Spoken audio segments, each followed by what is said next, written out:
Welcome to My Life. We've been speaking with Sister Teresita and Sister Frances Mary Karnasovich over here at the Lourdes Senior Community in Waterford, and we've talked about how Lourdes has come from a very small house into several different facilities that were built for different purposes, and how it's unbelievable how much has happened since 1948, I believe it was, when the whole thing began. Right, as Menscola. Yes. Now, Menscola is an acronym for Mendelssohn Scott Lake. Really? And the first nursing home that was opened in 1948, after we were deeded the house and the property, was named Menscola.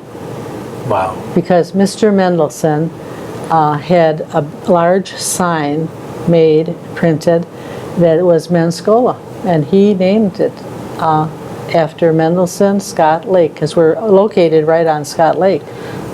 One thing I would like to clear up is what is the relationship between the Archdiocese of Detroit and the Lourdes community and the Dominican Sisters of Peace? Well, right now, nothing. We have no relationship. Lourdes is no longer sponsored by the Archdiocese of Detroit.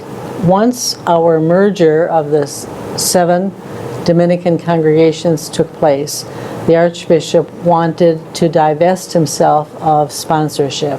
So the Dominican Sisters of Peace became the owners and the sponsors of Lourdes. Now, as religious women, we are still under the I would suppose under the supervision of the Archbishop. As any other religious Right. within the Archdiocese. But other than that, the bishop is supportive of Lourdes, and he calls it his Sterling building, his Sterling facility. So, you know, I know that the Archbishop has been very supportive by participating in dedications and blessings. When this whole new rehab center was dedicated and blessed, the Archbishop was here to do that. Mm-hmm. So he is supportive, and Sister Teresita and I have had opportunity to dialogue with Archbishop Vigneron. Mm-hmm. So, and he has had several of his priests come here when they needed this type of care. Right. And we were talking before about, while this is a Catholic institution, you have people of other faiths who are patients here, and you welcome their religious folks in to aid them as well. Is that correct? That's correct. Yeah. No matter what religion, our door is open to anyone who would apply to be here. So we have Muslims or Jewish people, Catholics, mm-hmm. Protestants, whoever wants to come here. And we welcome their clergy as well as the Catholic clergy to participate in things that happen here or bring their faith things here. You folks have had some interesting travels. And one of the things you pointed out to me today that I didn't know about was that the origin of the Dominican Sisters was of Oxford was in Slovakia. Well, it was Czechoslovakia at the time, because we were initially the congregation of Saint Zetislava, and our roots are from the Czech Republic. And then in 1950, because of what was happening with the war, Second World War and communism, our congregation and the congregation in the Czech Republic said it was time for us to separate, because communication was getting to be very, very difficult under communism. And so we applied for a separation, and it was granted to us in 1950. So we became an independent congregation, and we were called the Dominican Sisters of the Congregation of St. Rose of Lima. And so, but we still had a connectedness with the sisters in the Czech Republic and the sisters in Slovakia, because the sisters in Slovakia also broke away from the Czech Republic. So So from one congregation, 3 were made. Now, very quickly, when did they come to Oxford? In Oxford, we moved to Oxford in 1948. 1948, but the sisters came from Europe in 1923. They came to Pennsylvania first. I see. And they were in Pennsylvania because they knew some people in Pennsylvania. And then the sisters, Sister DeSales, and a young, very young sister, Sister Joseph, were sent to Detroit to solicit funds because they needed money in order to exist. So they came to Detroit and they went begging for money, and they went to the black people, and the black people were the most generous to the sisters. And they didn't, the sisters didn't know anybody who would help them. They were Well, willing sure. to take it. And then they began to look to see if there were any people of Slovak descent, or any priests, or any parishes. And they came upon a priest that was Czech, and he said, I don't need any sisters, but he said, there is a priest that is Slovak, Father Joseph Zalibera. Go find him, and he will be happy to assist the sisters. So Sister Joseph, who is a very young sister, maybe 20, who knew the language, she spoke Slovak fluently. She and the older sister that came from Slovakia, they went and they met a Father Joseph Salibera on Hines Avenue in Detroit. Well, Father Joseph Salibera was in seventh heaven. He loved that the sisters came. He said, will you come and will you teach in my school? And they said, well, you don't have a school here. He said, well, yeah, our church will be the school. We'll put up some curtains and we'll make a school. What year was this approximately? This is 1923. Oh my. So this, the older sister, Sister DeSales, said, oh, well, we could do that. We'll get some of the other young sisters from Pennsylvania, and we'll have a school, or we'll get some lay teachers. So they had curtains, heavy curtains that were put up in the church and divided the church body into 4 sections so that there would be 2 grades in each of these sections, 1 and 2, 3 and 4, 5 and 6, and 7 and 8. And the sisters were teaching there in the church. And then every night the curtains would be pulled so that people could go for Mass during the day. And then it was an old church on Hines Avenue. And then Father Zalibera said, we need a nice church for these people. These are immigrant people, but they're good people, hard-working people. So he began building St. Cyril Church on St. Cyril Avenue in Detroit, which was a beautiful, beautiful church. We have to take a break right now. Okay. We'll be back in just a moment. Don't go away.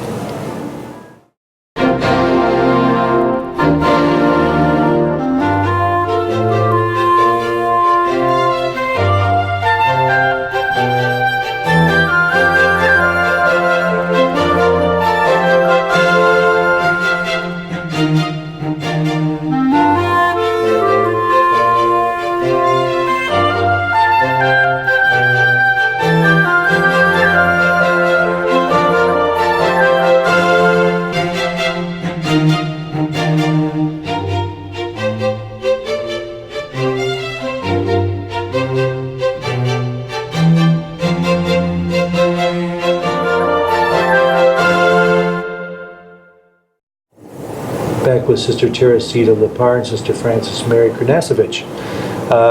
The origin of the sisters, Dominican sisters, was in Slovakia, and you've both been back there to visit, haven't you? In fact, you were there before the fall Of of communism. communism. Tell us a little bit about that. Well, I went with my sister. My sister is not a religious woman. She's a widowed woman. So we went in 1980, and we went to the convent in Slovenska Lupcha. And we went, the sisters at that time were living in an old castle. It was a very old castle built in the 13th or 14th century. And when communism came to to Slovakia, the sisters were told to go home. They were all supposed to disperse because communism didn't want to have any women religious, because they did not want to influence the young people. And most of our sisters were teachers in Slovakia. So the sisters were sent out to different places, to factories, to shoe factories and different places. But the sisters always gravitated together. They would come together in spite of the fact that they weren't living in convents, but were working in other jobs. So they weren't teaching, they were doing... They were doing manual work elsewhere, wherever they were placed by the government. But because they were always coming together, the communists were concerned that they were going to be some type of rebellion. So what they did was they said, okay, if you want to be together, we're going to put you in an old castle. And all of the sisters, regardless of whether you're Dominican, Franciscan, Sisters of St. Joseph, Ursulines, whatever order you are, you're all going to live in this old castle. And it was at the top of the mountain, really high up on the mountain. And it was a place where dukes and duchesses lived before. Because when we came there, I thought, we're walking over graves, over places where dukes and duchesses were buried. And then each of the sisters had a section of the castle. So, but the only thing they had together was Mass. They had Mass together because they would have one Mass in the morning. And then they would go, and for their prayer time, they would each have a certain hour when they could use the chapel for prayer. But they would have their own dining area, their own bedroom area, their own sitting area. But chapel was, there was one chapel and there was one infirmary for the 6 sisters.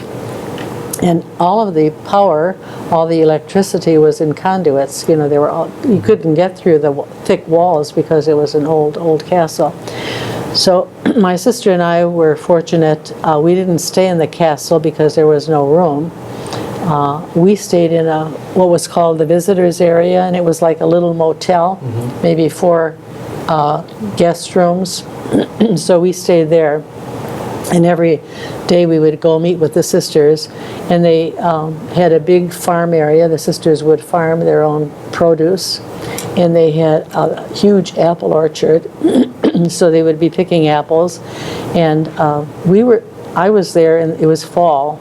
It was like in October, and so it was a harvest time. So the sisters were, all of the different sisters, all of the congregations would, you know, pick the produce or pick the fruits and can them or freeze them or whatever they had to do. But that was my first experience.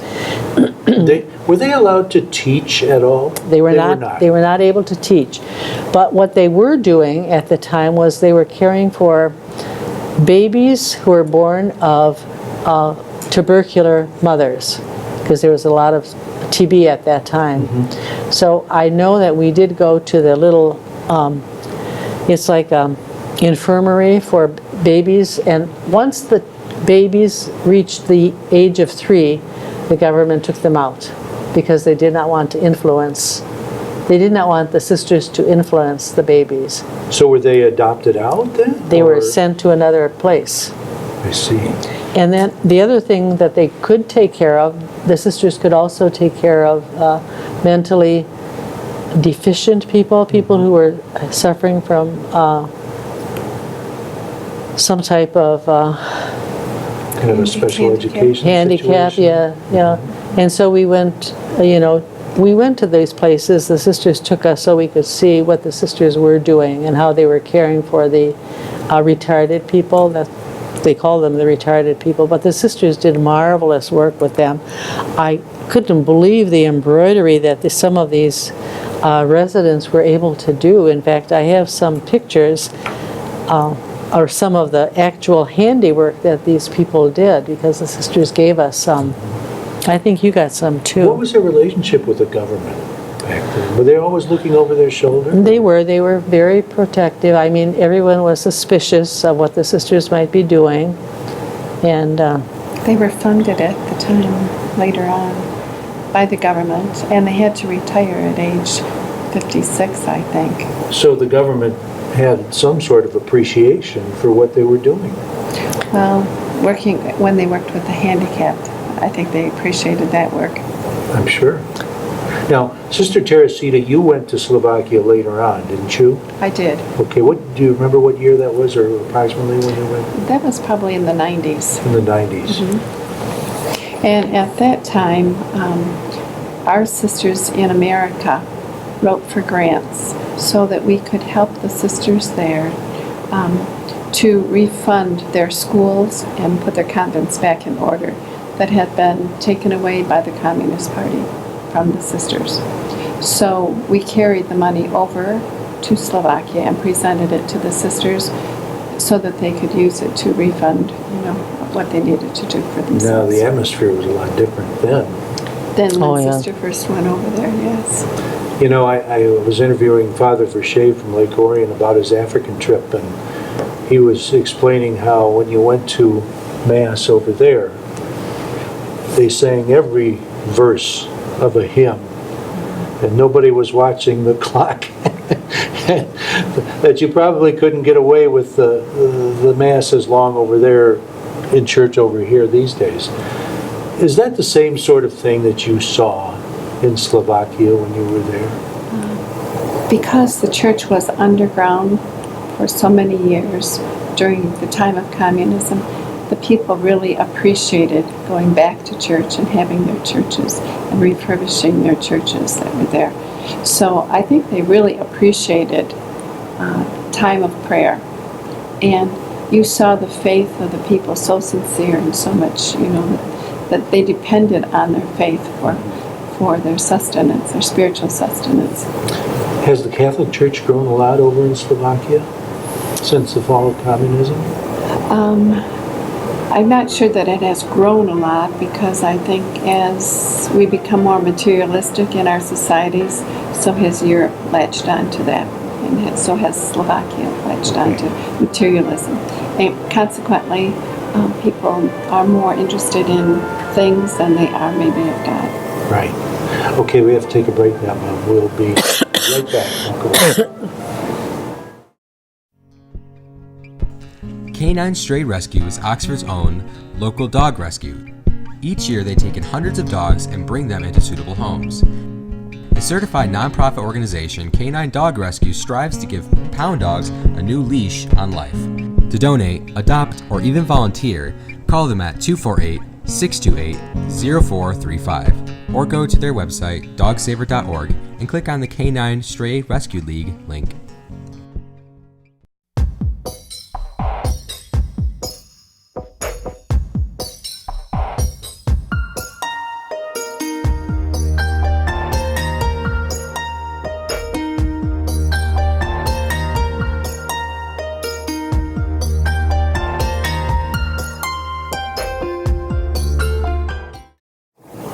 Back with Sister Teresita and Sister Frances Mary. We've talked about Lourdes, we've talked about some of your travels. Let's talk about you ladies personally. Sister Frances Mary, we'll start with you. okay. You're our first victim. Where are you originally from? I'm originally from Detroit, Whereabouts? east side, near Van Dyke and Harper, So you're a member of what parish over there? St. Cyril and Methodius, Ah, the okay. Slovak parish. All right. And Krnacevic is your last name. What nationality is that? Well, it's Slovak. Okay. My ethnic background is Slovak, but I think the name is Polish. Really? Russian. I think the name is Russian. Krnacevic. Were your folks originally from the old country? or- My parents were both born in Slovakia. My father came at the age of 17 to the United States, and first of all came to Pennsylvania to be with his sister, then went to Ohio, and then to Detroit. What was their occupation? Well, first of all, he went, he was a coal miner for maybe a week.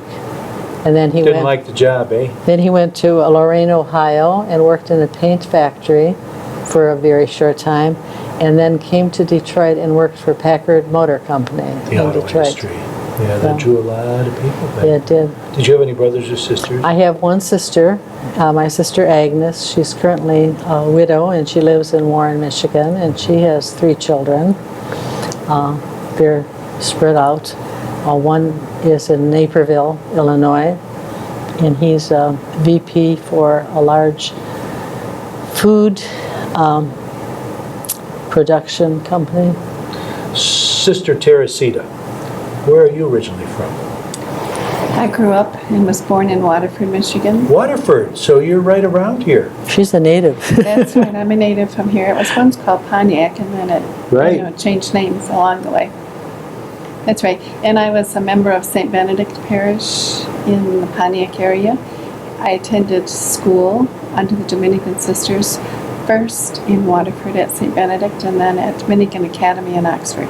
Okay, now, your last name is Lipar, am I pronouncing that correctly? That's fine. What nationality is that? My roots are from Slovenia, former Yugoslavia. That would be the northern part of Yugoslavia. And I had the great gift of being able to accompany my parents there in 1990 to meet our relatives in that country. My grandparents immigrated to America when they were both very young, and they were farmers. They established their roots from Pennsylvania and came to Michigan, near Cadillac, Michigan, a little town called Harrietta, Michigan. So they were farmers. Correct. What did your parents do? My mother was a homemaker most of her life, and my father worked, first of all, for Baldwin Rubber, and then he worked for General Motors as supervisor. So he was in the auto industry as He well. was. Did you have any brothers or sisters? I have 2 sisters and 1 brother. One of my sisters lives in Ann Arbor. She has 3 children. And one is located in Clinton Township. He has 3 little ones. And the second one lives in Novi. He has 3 children. And the youngest has a little one, and they live in Ann Arbor. Okay, I'm going to go back to Sister Frances Mary. Sister, where did you go to grade school? St. Cyril Methodius, grade and high school. Okay, so both of you had a Catholic education right on Yes. through. 12 years. Okay. When did it strike you that I would like to join a religious order? In the 3rd grade. Why was that? Was it because of the sisters who were teaching you? Well, I read a lot, and I read the life of St. Teresa of Lisieux, and I thought, if she could enter at 15, so can I. And she was just such a wonderful model for me, and I thought, I would like to be like St. Teresa of Lisieux. So, since my first communion, and we made communion in 3rd grade, not in 2nd like they do now. So at that time I said, I think I want to be a sister. And, as I didn't tell anybody. And then when I was getting older, I said to my mother, I think I'd like to be a sister. And my mother, she was okay with it. My father said, no, I don't think so. You're not going to leave home at 15. And he said, you need to stay home, and we'll get you a car and you'll get a good job. And I said, no, God wants me. I don't need a car and I don't need a good job. I will get a job. So they were a little reluctant about that. My dad was very reluctant. It was like, you do not go to the convent at age 15. Where was the convent at that time? The convent was in Oxford. Excuse me. It was Okay. in Oxford already because they moved to Oxford in 1948. So that's where you went in what grade? I went to 9th grade. Starting in the high school? Mm-hmm. Okay, very good. And Sister Teresita, what about you? Where did you go to grade school? I went to grade school at St. Benedict in Pontiac.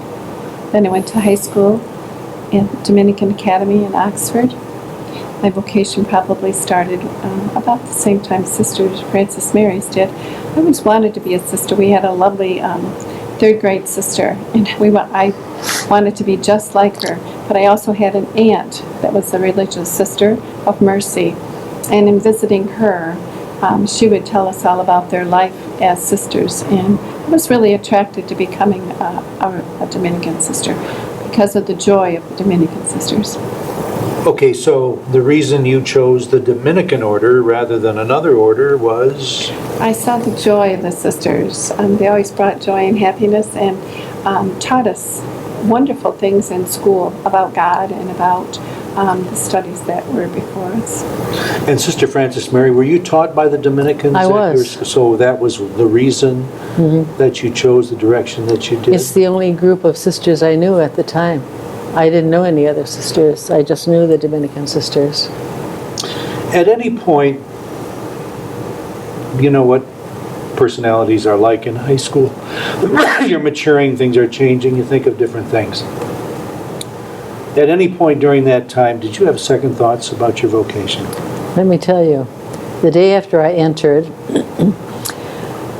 the sisters had just finished retreat. Well, there were about 50 sisters on retreat.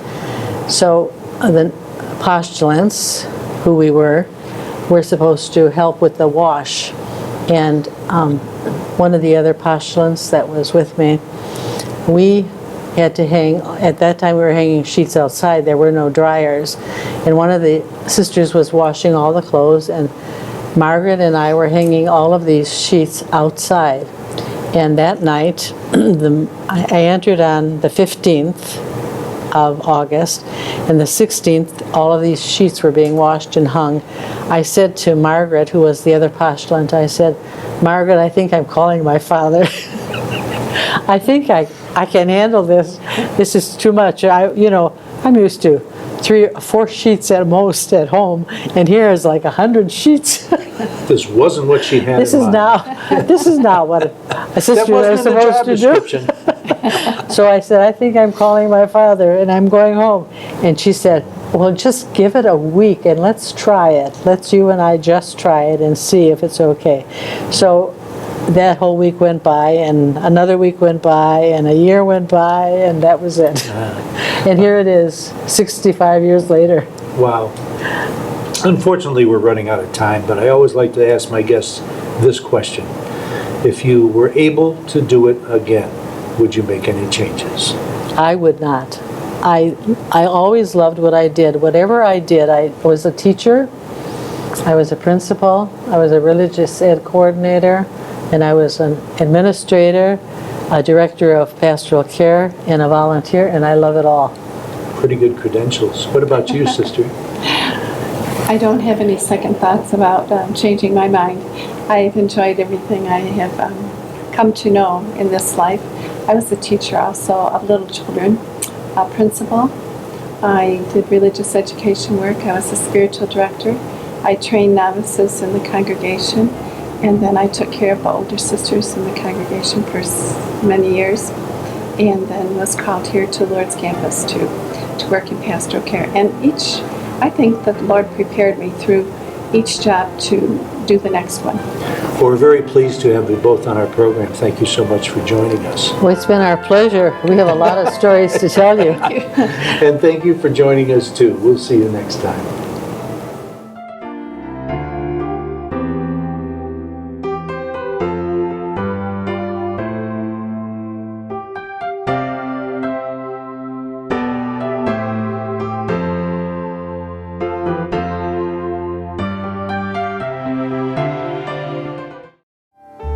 This is OCTV, Oxford Community Television, serving Oxford and Addison Townships with the best in local programming. On Charter Channel 191, AT&T UVerse Channel 99, and our website, OCCTV.org. OCTV, we provide local programming that brings you closer to home.